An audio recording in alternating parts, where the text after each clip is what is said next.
Hi,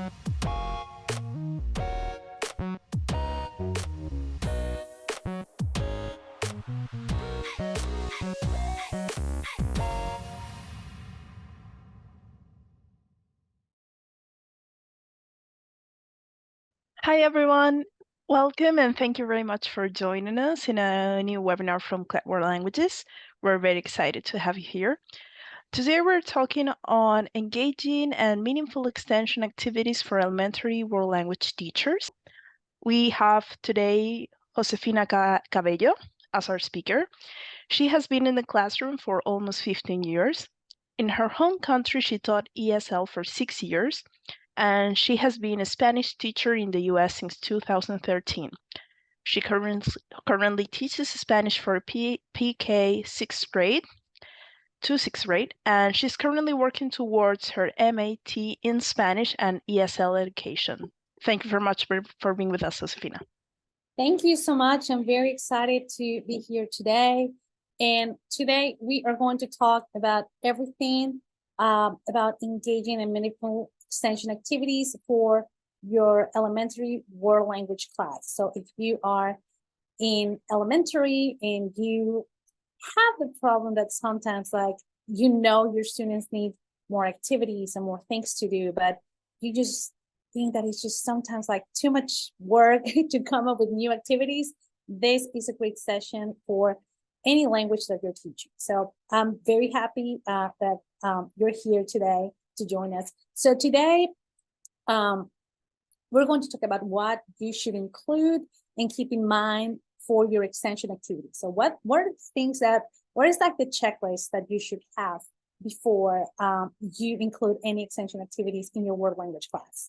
How to incorporate low prep extension activities for your students, because as teachers, we know low prep is a magical word, and we like to have activities that they don't require that much prep from us, but we can get a lot from our students. So we are going to talk about that today and how you can implement this, how to adapt interpersonal and presentational communication activities for any theme, levels, or any lesson, and how to monitor and assess these extension activities in your classroom. So we're going to talk about this today. And at the end, I'm going to share with you what are some of the common mistakes that we have sometimes when we have these activities. Because sometimes we try something and we're like, oh, this does not work, but it's because we might be missing a couple of things. So we've all been there. You cover your textbook, your workbook, digital material, worksheets that you printed, and you have some extra time, and you know your students have the energy and are willing to do some more work. They need the extra practice, but you just don't know what activities to use. You don't want to give them just a packet for them to fill out, or you just don't want to just waste the time on your class. So you want something that your students can use and that is going to help your students to acquire a second language. You're also unsure about what activities your elementary level learners can do. If you're an elementary level teacher, you know that they're just starting to read and write in their first language. So sometimes it's hard to know, okay, they can do this in the first language. What can they do in my language? Especially if you see them use a couple of times a week, what can you do with them? So, and also if you, just like every teacher today, you don't have that much time to prepare new activities for every single class or unit. So if you've been there, we are going to help you today with some engaging activities that you can use for your class. So first things first, what do you have to include and keep in mind for your extension activities? Sometimes we get carried away and we see things that work for other people, in social media, and you're like, I want to do that. I definitely want to do that. But there are some things that we need to keep in mind before including these extension activities. So what should be present in all your extension activities? Your extension activities should include high frequency words and high frequency verbs, regardless of the language that you teach. Every language has high frequency words and high frequency verbs. They're not going to be the same. I found out in Spanish that our favorite day of the week is Wednesday, which is miércoles. I don't know why, but apparently in English, the most popular day is Friday. So high frequency words and verbs are going to be different in every language, but every language has a list of at least the top 100 high frequency words and maybe top 16 high frequency verbs. So these are words and verbs that your students will need to recycle later, even when the unit is over. So this you should keep in mind for your extension activities. Like, what are those words? What are those verbs that you need to recycle? Those are the ones that you want to include in these extension activities. For example, verb to be, verb to have, verb to go. I believe those are very common verbs in any language. So it's very important to keep that in mind before you plan any extension activities.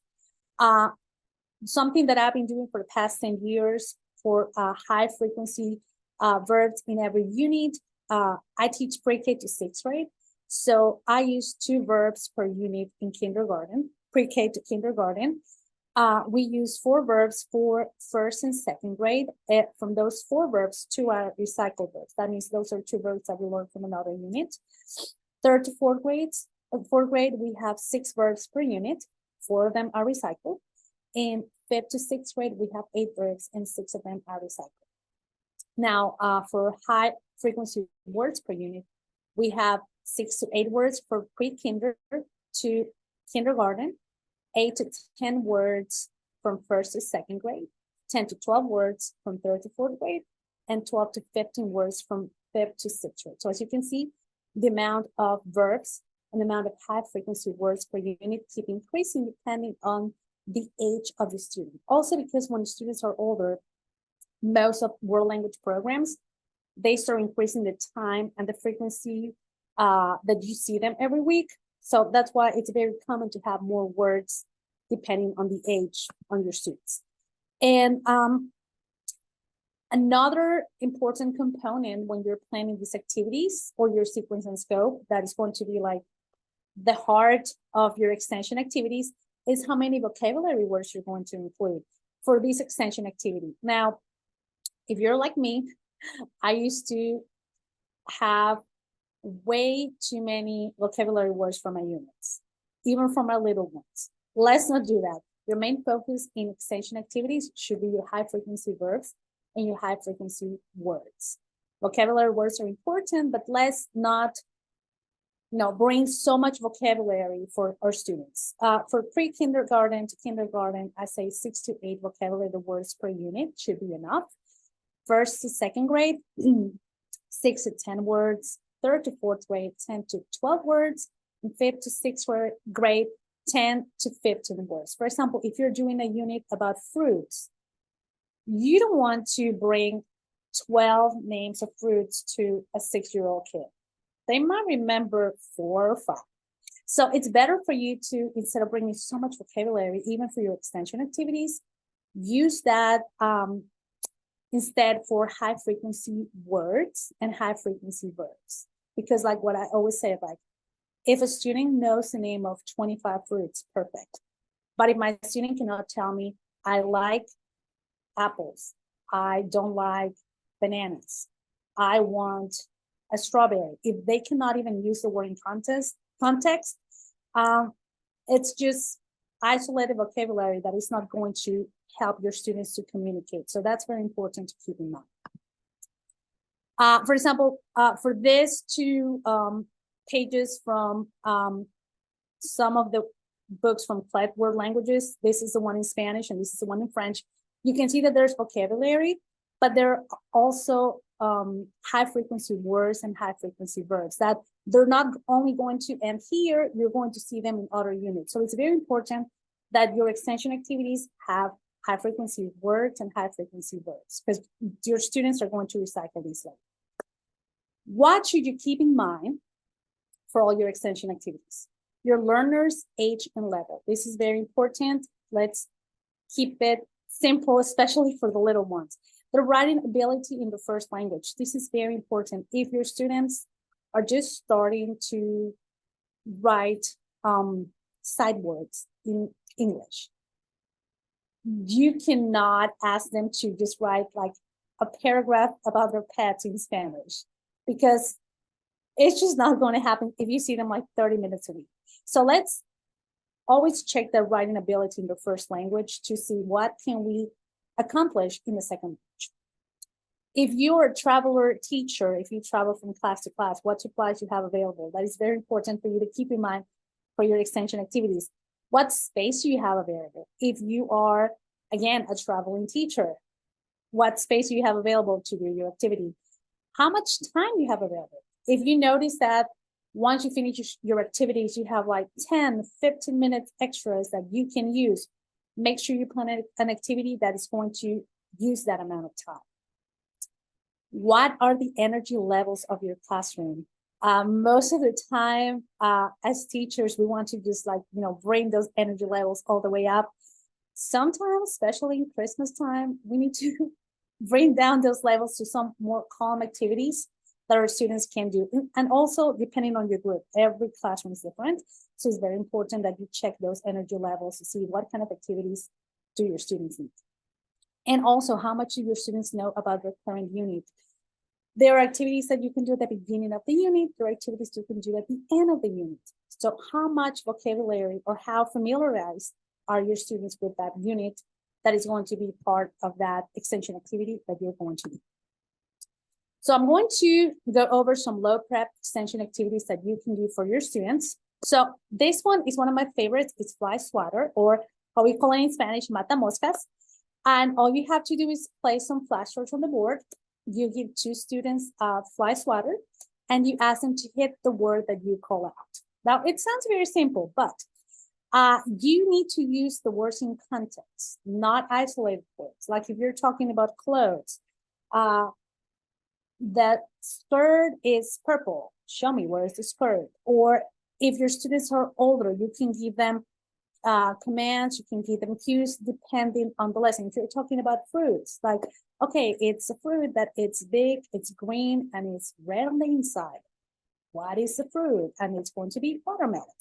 So it's very important that you, depending on the level of your students, you use sentences or you use descriptions, or you give your students clues to identify the vocabulary word. Something I always like to tell teachers is that you need to know your class very well for this game, because they're very competitive students sometimes, and some of them can break the fly swatter. So it's always important. If you want to give the same command to 2 students, that's fine. If your students are very competitive and you want to give each one a separate command, that's perfectly fine. But it's very important that you know your group and you know what they can do and how they're going to react if they're too competitive. So this is a great activity that you can use to review vocabulary. It's fun, it's engaging. And for example, for units like, for example, the weather, you can give descriptions of the weather. Something that I like to do, I like to use the unit of the weather with the unit of clothes. And say, for example, in winter, and I can wear a sweater and I can wear a scarf in what season? Oh, it's winter. Perfect. So I'm giving them clues. I'm using the language in context. So it's a very engaging way of like blending at least 2 units of clothes and weather. If you're doing a unit about weather, you can also review months of the year. So that is another option that you have if you want to use this game, but you want to use it in context. What we do not want to do is just give isolated words, because they're going to forget that. If you just use isolated words, let's make sure you use the words in context so they remember everything. So here are 2 examples of, this is Capsule from Clever Languages, and this is their lesson about weather and seasons in French, and this is their unit about weather and seasons and clothes in Spanish. So as you can see, you can use it for several languages, but the activity is going to be pretty much the same. Find your match is another activity that I really like. So what you do is, like for your upper elementary students, they match a word to a description. If you're talking about, again, weather, if you're talking about family, if you're talking about transportation, they match the word with the description. For younger students, they match the word to an illustration, or if they're very young learners like pre-K or kindergarten, you can give them the option to match 2 identical cards. But it's very important that when you do these games, you give your students commands. You say, okay, once you find your match, like I need you to draw a picture. I need you to come to me and tell me a sentence with your picture. Give them a command. So once they find their match, they don't, start playing around or you start losing control of your classroom. So it's very important to give them commands once you give them these activities. For example, for a unit about a family, younger learners can match images to words, and upper level learners can match an image to the description about a family member. So this is an example about German program from World Languages. So if you're a German teacher and you are working on your unit about a family, you can write a description about like what's a grandma, and then make them match the word grandma with the description. Same in Spanish. You can write a short description about daughter or uncle, and then make them match that word with the description. Again, these are activities you can use for any language, and they are going to be very engaging to your students because they're going to be moving and they are going to be engaged in reviewing that content. Okay, this has to be my favorite activity. Is guess the word and make a picture. This is a great activity, especially when you start a new unit. So what you're going to do is that you give each student a new vocabulary word. Like they know nothing about these words. So you're going to give them a word. And you're going to ask your students to illustrate what they think the word means. And you're going to invite students to share the illustrations and there share the actual meaning of the word. This is an activity that I love. I'm a Spanish teacher.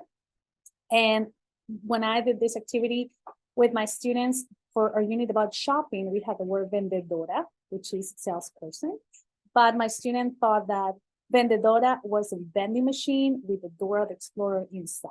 So he drew a vending machine with a Dora the Explorer inside of a machine.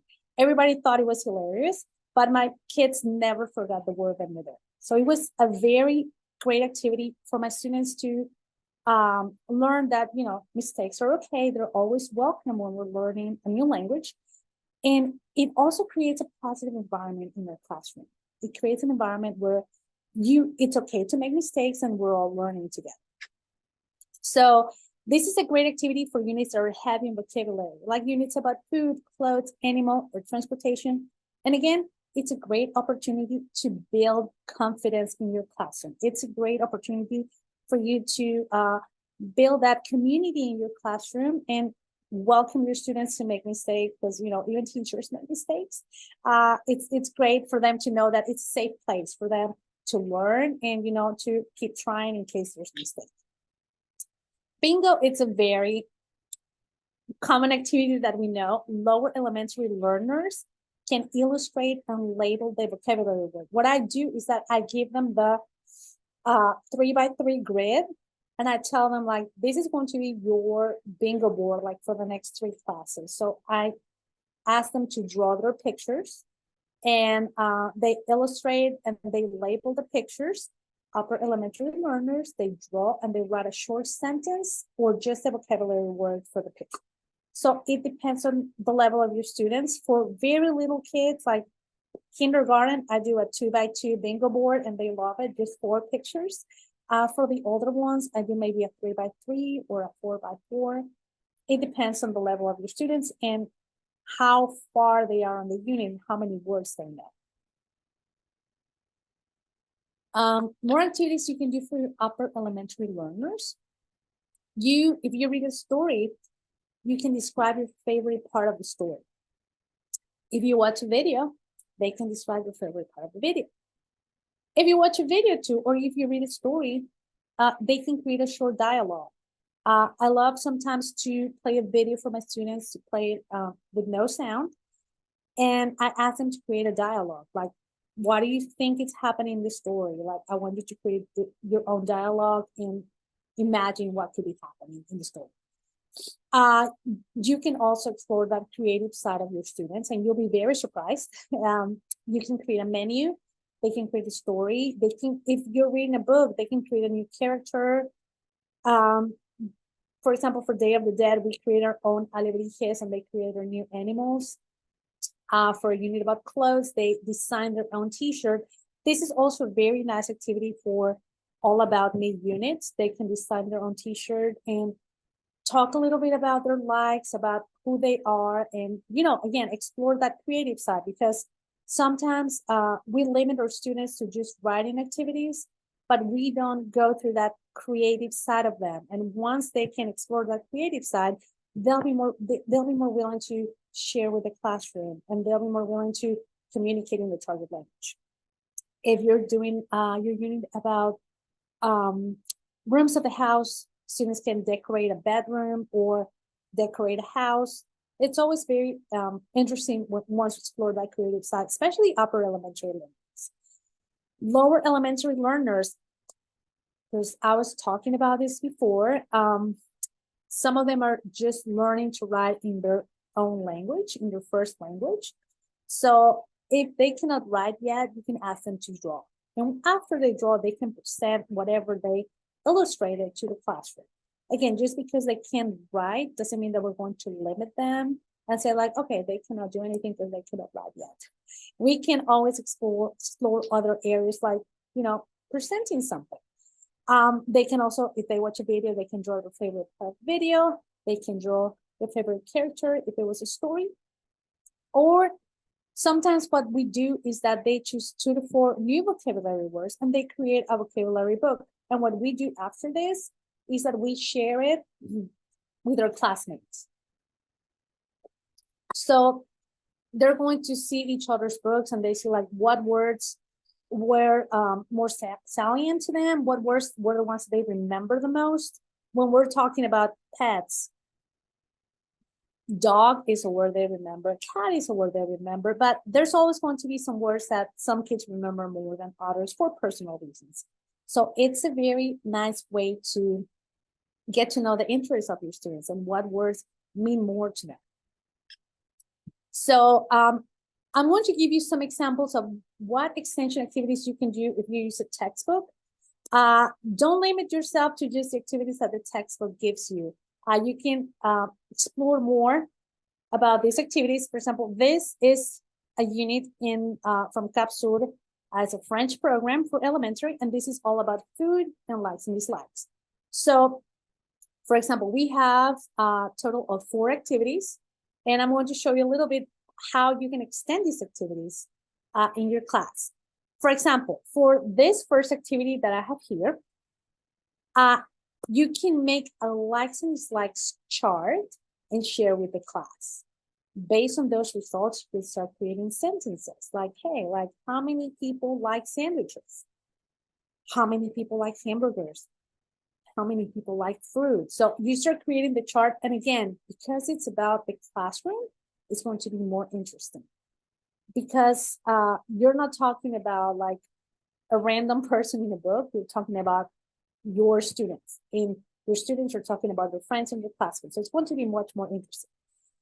Another activity that you can do for this activity here is that you can recreate these images with your students for your classmates to create sentences. Again, it's going to be more fun for your students to talk about themselves and to see themselves in the pictures rather than, just an illustration from a book. So again, it's the same concept, but you're going to adapt it to your students and to your class. For activity 4, you can give clues to your students and they can guess. For example, this 4th activity, you can give clues. For example, it's yellow and it's a fruit. What is it? It is red and it's small. What is it? So whenever there's like illustrations in your textbook, you can really get out the most from that by doing a lot of activities. Giving clues to your students to guess them could be one of them. And the last one, students can create a fortune teller with colors and food, and their classmate can express the items that they like or dislike. This is going to be interesting too, because it's going to be an activity that your students are going to be talking. But again, if your students are talking, you need to monitor that activity. That is very important. So I'm going to give you now 2 examples of interpersonal and presentational communication activities that you can use for any level and any theme or any lesson. As we know, these are 2 or 3 communication modes that ACFL standards have. So interpersonal and presentational communication are the ones that we're going to see right now, and we're going to see how you can use them in your classroom. So presentational communication activity, you can create your own comic story. So for upper elementary students, they can create their own comic story. What you will need to do is review high frequency words in the story, and you have to use cognates to make it more comprehensible for your students. So words that sound similar in their first language and in the language that they're learning, we want to use these words to make it a little bit easier for them to understand. And it is always a good idea to go over an example before you give an assignment like this to your students. So my classes are 45 to 50 minutes. I use a whole class to go over the first exam, because if I'm going to let them work on this on their own, the next class, I need to make sure that everything is clear. And I need to make sure that they have an example of what their final work should look like. So it's always a good idea to go over a first example before giving your assignment. But if you're creating a comic story, remember, students respond better when they see themselves in whatever you're doing. So if you're making an example of a comic story, make sure to include some of your students, because that will keep them engaged and that will make it more interesting for them. So create your own comic story. It's a simple but engaging activity for students, and they can create a story. And again, they can include their friends and their classmates, but including people they know, it will be more engaging, not only for students to present, but also for the whole class. So for example, for a unit about All About Me, you can have students make a comic story where they introduce themselves and their friends. For a unit about family, you can also include a comic story for students to introduce their family. And again, it doesn't have to be like real, it could be fiction.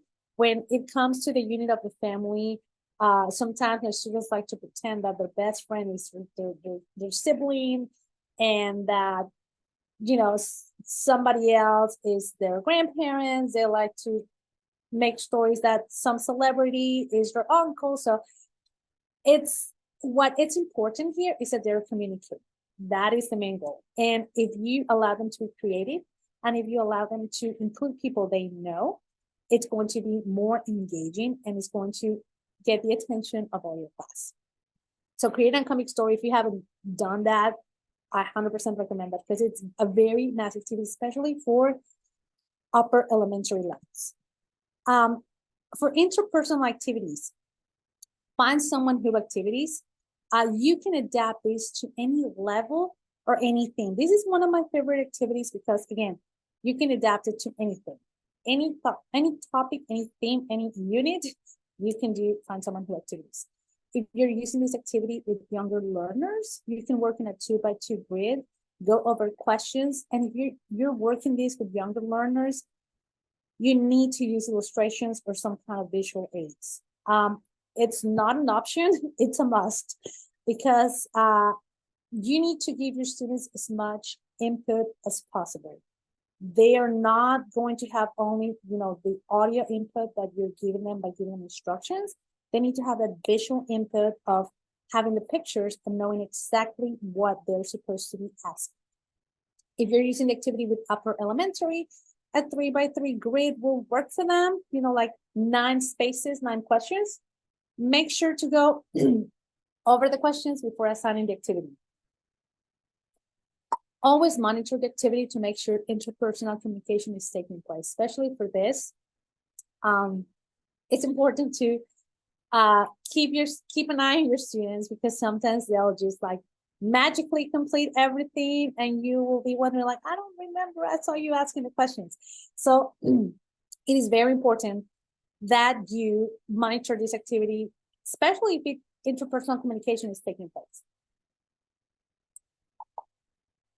So This is an example in Spanish. This is from Alba Gael. So this is a unit about food, likes and dislikes. So if I'm going to use this with my younger learners, I am going to do just 4 questions. Let's say I'm using this with first and second grade. First grade, they're starting to write in their first language. So I cannot give them 9 questions. That's not going to, if I see them 30 minutes a week, it's too much. So I give them 4 questions. But before handing this activity to them, I'm going to go over this question. I'm going to go over the word encuentra, which is find, alguien, which is who, and more than anything, I'm going to go over these words. Le gusta, no le gusta, le encanta. So I'm going to go over those 3 words. And what I'm going to do is that I'm going to invite my students to figure it out, because you're going to be like, oh, okay, I see that this word le gustan is with the smiley, and I see that this one is with the hearts. Okay, so does this mean that they love it? So it's very important that you allow your students to interpret any grammar concept. If you just tell them like, okay, so no le gusta means they don't like, le gusta means they like, le encanta means they love, they're going to forget by the moment they're out of it. But if you allow them to understand the concept, it's going to be much more meaningful to them. And more than anything, having illustrations, having visual aids, again, it's not an option, it's a must. This is like for first, second grade. If I wouldn't put these pictures here, I would have to translate the whole sentence. That's number 1. Number 2, remember that some of them might not be reading yet in the first language, first grade, for example. So it's going to take more time. So it's always important, if you are doing an extension activity with younger learners, give them that visual input, give them that illustration. Remember that you have to create as many channels, input channels as you can. Like your instructions, that's one input. The visuals is one input, as much as you can. So again, illustrations for little ones, they're not an option, they're a must. So this is a find someone who activity. So students have to find someone who does not like vegetables, someone who likes milk, someone who likes cookies, and someone who loves chocolate. So they are going to find a classmate, and it's very important, again, to go over these instructions before you give them the activity. It may, I know what you might be thinking. You're like, oh, but it's just so easy. They might get it. You'll be surprised. So it's, especially with little kids, it's very important to go over instructions and to model the activity. So how do we monitor and assess these extension activities in your class? Because even though they're not part of your textbook, they're extension activities, they're not, like a test or homework, you might still be asked to assess this as part of your lessons. So first of all, you need to monitor these extension activities, give clear instructions to your students, set clear expectations. It's very important that you tell your students, hey, just because you don't have your textbook out or you don't have your notebook out, it doesn't mean that, it's playtime. You have to model the activity with the students. I can't emphasize that enough. You need to model the activity with your students. You give instruction, model the activity, model it 2 or 3 times so they know exactly what they have to do. Give the students the tools they need to stay in the target language. Circling back to what I was talking about, visuals for younger learners, vocabulary lists for upper elementary learners. Vocabulary lists are not that bad, especially if you see them once or twice a week. They're a tool. So if you have to use vocabulary lists for your students to complete an extension activity, just do it. It'll be okay. Let the students know that they need to stay in target language as much as possible. Again, if you give them the right tools, they're going to stay in the target language. And be clear in letting students know that a pair or group activity requires everybody's participation. This is something that I always talk to my students when we are working on an activity, I tell them, hey, like if you're working with, if Johnny's working with Kathy, Johnny, if you don't follow instructions, if you are not doing your part, it's not only going to affect your participation, it's going to affect Kathy's participation. And turns out Kathy wants to have a good grade. Kathy wants to participate. So it's very important to set that, like teamwork mindset with your students. That it's not just their work, their grade, it's everybody. How do we assess these extension activities? Keep in mind how many hours per week you see your students. Set realistic and attainable goals for your activity. Again, if you see them just once or twice a week, set those goals that you know you can accomplish with your class. You can elaborate a simple 40, 30, 30 rubric if you're grading over 100, where you can do 40% participation, 30% if you're using the vocabulary correctly, and 30% teamwork if they're, being good team players and they are doing the right thing. Keep in mind to assess progress over perfection. I never interrupt my students when they are talking. They're trying their best in Spanish. I have zero memories of any of my teachers doing that. When I was in school, I have zero memories of that because that never happened. So progress over perfection. Let's keep that in mind. And you can always repeat the activity. Like if you do it in one class, you see it's working fine, you can do it again on the next lesson. And check again the progress that your students are making, like how it's changing from that first time you do the activity to the new time when you're doing the activity. Now, common mistakes we need to avoid when we are creating extension activities. Not providing your students with all the tools they need to complete these activities.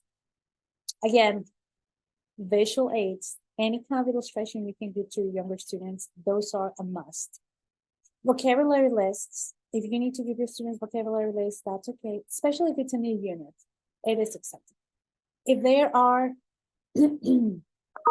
words that your students do not know, high frequency words, you can always use them in context for your students to understand. We know in Spanish, we have so many reflexive verbs that sometimes are hard to translate. Give them examples. And if we need to give them a translation, that's fine, but you want them to communicate. Not monitoring students when you are doing these extension activities, especially if you're doing interpersonal communication activities, you need to monitor these activities and you need to make sure they are staying in the target language. That is very important, that you see that they are completing the activity and they are taking part of the activity. Not giving clear expectations of the activity. That is another very important thing that we need to keep in mind. What do you want them to do? Do you want them to just finish? Sometimes I tell my students, hey, if you have like a 3x3 grid with 9 questions, I only want you to complete 5. You don't need to complete all of them. Just complete 5, but I want to hear you in the target language. Like that's the main thing for me. I tell them, if you don't complete everything, that's fine. If I see that you're participating, if I see that you're trying your best, that counts for me. So it's very important to set the expectations for the activity. What do you expect from your students? Not aligning the activity to the content of the lesson. If your lesson is about fruits, don't come with a lesson about clothes if they have never seen anything about clothes. That also includes when you are doing some grammar units. If you're starting with your All About Me unit, don't come next week and try to do an activity about what do you do over the weekend if they're just starting to learn the verb to be. So it's very important to keep in mind what is the content that you have in your lesson and how can you align your lesson to this extension activity. That is crucial. If you want to recycle something that your students already know, that's fine. For example, I always recycle subject pronouns. They're going to use them anyway. Subject pronouns, verb to be, verb to have. That's something that you can recycle a lot. I know that if tomorrow I come to my 6th graders and I say, hey, let's do this activity about subject pronoun, they're going to do it. If I come to my 6th grade and say, hey, let's start doing this about present perfect, they're going to look at me like we never We never learned that. And they're right. So it's very important to any extension activity to keep it aligned to the content of your lesson. And very important to align your activity to the level and the age of your students. For example, for that, find someone who activity. I do a 3x3 grid for my older students, and I just do a 2x2 for my younger students. It's very important that you align it to the level and the age of the students. And I might say also align it to the time of the day. If you see a class at 3 p.m. right before dismissal, you might want to keep an activity that's going to keep them engaged, and that is going to be something that they're going to enjoy. That is very important too. So not only the level and the age, but also what time of the day is your class and what are your expectations of their work. So that is our presentation for today. So, Josefina, the first question would be on how would you adapt these techniques with middle schoolers? So to 8 or 10 questions, for example? Mm-hmm. Yeah, with middle school, see the highest level I teach is 6th grade, but for middle school, I will give them like increase the number of high frequency verbs that you have, and also the high frequency words that you have for your unit. And I would just try to like be in the know of what they like. It's a very interesting generation, but you have to like stay in the know what they like when it comes to like celebrities, sports, any shows or anything that's like trending in their lives. Once you know it, like you'll get that. Like I would say like get to know them so you can plan your activities based on their likes. Because if middle school does not like something, you're not going to do it. So it's very important to get to know them first. Great. And can you suggest any themes for primary grades? I would, what I do is that I check the Common European Framework can-do statements and also the actual can-do statements. So based on that, check what is required, for example, for an A1 level. Like the A1 level says, students can introduce themselves, students can talk about their family members, students can describe a friend. So that's going to give you a hint of how your sequence should go. You can start with all about me, descriptions, then you can talk about family. That should give you an idea of where your students should be, at least, for example, on the first level. On my first year, what I did too, I checked a lot of what they were doing with teaching English, like the homeroom, and I tried to align a little bit to that if you're just starting. But I would say, check the actual can-do statements and see like what are you expecting from your students, and that should give you clues on what themes you should include for your lessons.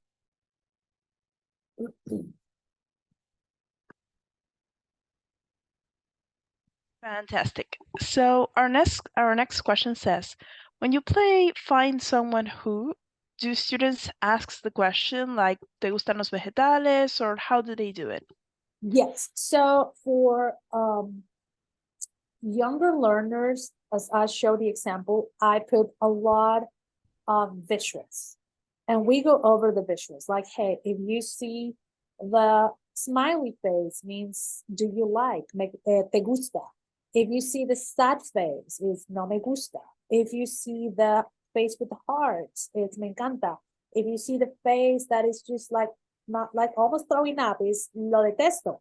So it's very important to go over all of this visuals before you give them the activities. Yes, they read them in Spanish, and we go over them before I give them the assignment. It's very important to go over everything. With older learners, we go over all the questions before I give them the assignment. That is a must. Like you cannot say like, okay, we're going to just find someone who, good luck. No, we have to go over all the questions. With my sixth graders, we use illustrations, we use pictures for the questions. So that way they have more help and they know exactly what they're expected to do and what is the question that I'm asking. Perfect. Thank you. Also, our next question. When you say you choose 2 verbs per unit, how do you decide which verbs to teach? So, for example, this person teaches Spanish in kinder, and the question is for the conjugations that they have. Okay, what I do is I check the list of it's called the Sweet 16, the top 16 most used verbs in Spanish. And based on that, I start planning my units. Like we use the verb to be, soy. And from that verb soy, I also use like eres. I also use eres as a question, like eres Sabrina, eres Josefina. So when we start introducing each other, so I will go first with like the top 16 verbs and maybe use one or two. And that one or that two second verb that you use, try to use it as much as possible, as an affirmation, as a question. And I would say don't use more than two verbs, especially with the little ones, because it's important for you to recycle the verbs. Like with my pre-K class, we have seen the verb to be, we have seen the verb to have, to like, and I see them 30 minutes a week, so they know that by now, and I'm happy with that. So it's important for you to recycle too. Don't give them too many verbs. Recycle the high frequency ones. Fantastic. And another question we have for now is if you have any advice for elementary world language teachers who see their classes only once a week for 40 minutes. That's me. Yeah, what I would say is more than anything, like the first thing you need to do is build that relation with your students. Like they need to feel that you're a teacher too, that your class is not playtime, that you care about them. That I would say that's like the main thing. Like make them feel that you are just as much of a teacher as the teacher that they see every day. That's the main thing. And get to know them a little bit more, and recycle a lot of vocabulary that you use with them. Be very, I would say, like, I wouldn't say picky, but pay close attention to the words, vocabulary that you're using, because since you have such a little time, you want to make sure that what they're learning is something that they can use for other levels. Like, again, like if you check the can-do statements, like when they go to like an A2 level, where are they supposed to be in an A2 level? Like in A2 level, they're supposed to talk about activities in past tense. They're supposed to talk about their childhood. So if I want all of that, like what should I do here? So I would say check where would you want them to be? What place do you want them to be? Like if you teach, I don't know, like I teach till sixth grade. What I do is that I go to some schools like that have seventh grade, and I talk to teachers and say, okay, when a student comes to you in seventh grade, what do you expect from that student that knows Spanish? Well, we expect them to know, conjugate verbs in present, to talk about their family, to talk about their friends. So I would say, like, think about where you want them to be and see what are like the important things that you can do in class to get them there. But more than anything, get to know them. That's the main thing. Get to know them. Kids don't learn from people who they think don't care about them. So it's very important for you to care about them, to know them, and to know what they like. Okay, and connecting with that same question, where maybe it's hard to see them only once a week and that maybe they're on sixth grade, which doesn't help. How could someone in this case deal with multiple students with IEPs? I would say communication will be your best tool. Communicate with their teachers and see how you can help them in your subject, in this case, in the world language that you're teaching. So it's very important to have communication with parents, with admin, whomever. So make sure you're not alone on that. because you can get a lot of input from other people in your school who can help that student succeed regardless of anything. So I would say communicate a lot of open communication around. Fantastic. Thank you very much. So this was so far the last questions. I'm gonna give again a few minutes. We saw a lot of questions as well regarding the books. So the books that were used in the presentation were, there was this German book, sorry for the pronunciation, Die Deutschprofis. We also had Alba and we also had Capsule for French, Alba for Spanish, and Die Deutschprofis for German. We're gonna put the links for the books, and if you want a free sample, I'm also including the link in here in case you want to contact and want to get one of those. I haven't seen any new questions so far. So again, if we have any additional questions, you can always send us an email to marketing@cletwl.com, along other that we're going to put in here. Josefina, again, thank you very much for your presentation. Again, this was really useful. I think we had many questions and many great answers. So thank you for being here, and thank you everyone for joining us again.